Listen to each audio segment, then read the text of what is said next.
바울 사도의 에베소 선교는 대성공이었습니다. 에베소를 목표지를 하고 3차 선교 여행을 떠난 것이 아닙니까?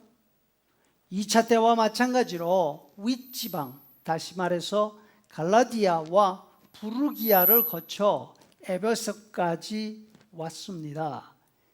그곳에 도착했을 때 바울은 12사람가량의 신자들을 만났습니다.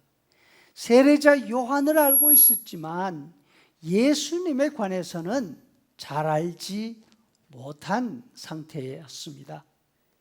바울 사도가 요한에서 시작해서 예수님을 가르치고 세례를 베풀었습니다. 그들에게 안수할 때에 성령께서 임하셨습니다.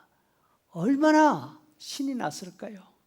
진작에 여기 왔어야 하는데 그런 생각이 들었을 것입니다. 바울은 회당을 중심으로 석 달간 예수님에 대한 강론을 이어갔습니다. 유대인들의 반대가 시작되자 회당에서 자리를 옮깁니다. 그 장소가 유명한 두란노 서원입니다. 아마도 당시 에베소에 있던 공공도서관 혹은 공공강의시설이 아니었을까 생각이 듭니다. 바울은 이곳에서 2년 동안 전도하고 교육을 계속합니다. 사도를 통해서 일어난 여러 가지 기적으로 인해서 유대인뿐 아니라 헬라인들도 이들을 두려워하게 되었습니다.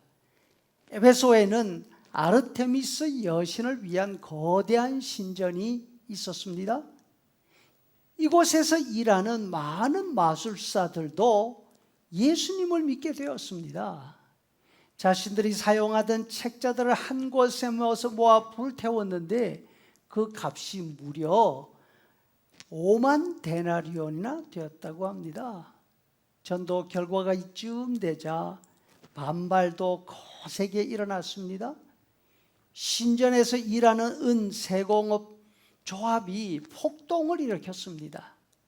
바울 일행 가운데 2사람을 붙잡아서 도시 원형극장으로 끌고 갑니다. 아마도 이 사람들이 바울이라고 생각했던 것 같습니다. 테러를 가할 작정이었지요.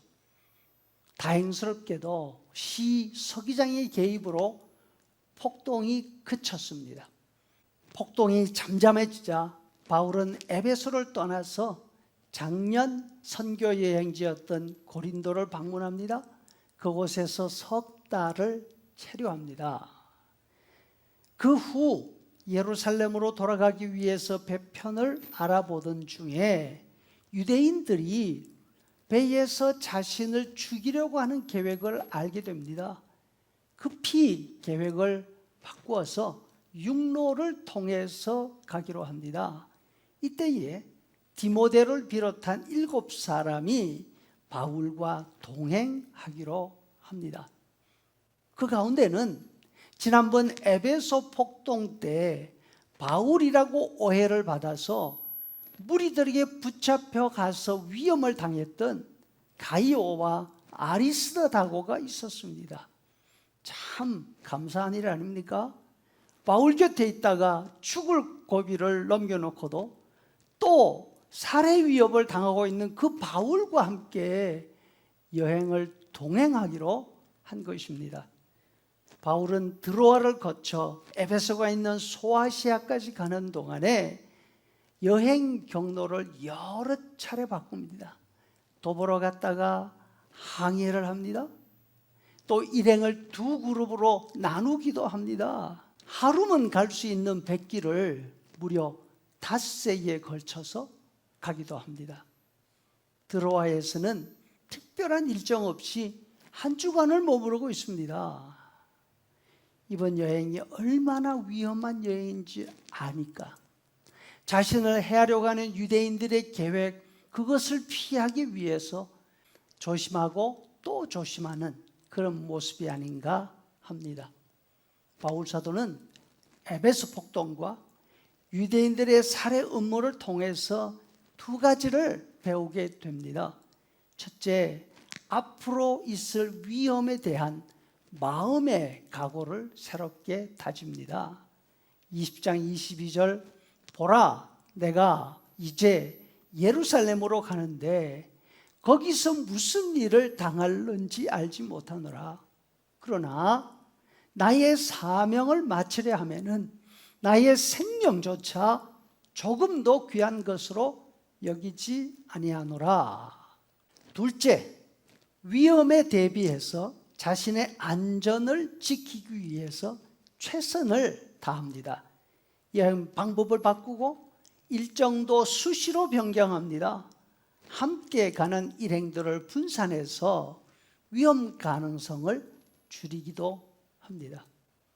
바울은 복음 사역을 위해서 목숨을 바칠 각오를 하고 있지만 그렇다고 무턱대놓고 행동하지도 않습니다. 하나님이 지켜주실 거야 그렇게 생각하면서 죽으면 죽지 뭐 이렇게 하지 않는다는 것입니다. 위험을 피해서 도망가지 않지만 하나님이 맡기신 일을 위해서 자신의 안전을 끝까지 보호하고 있는 것 아닙니까? 여러분, 이것이 바로 하나님의 귀한 일을 맡고 있는 우리들이 해야 할 그 일 아닐까 생각을 합니다.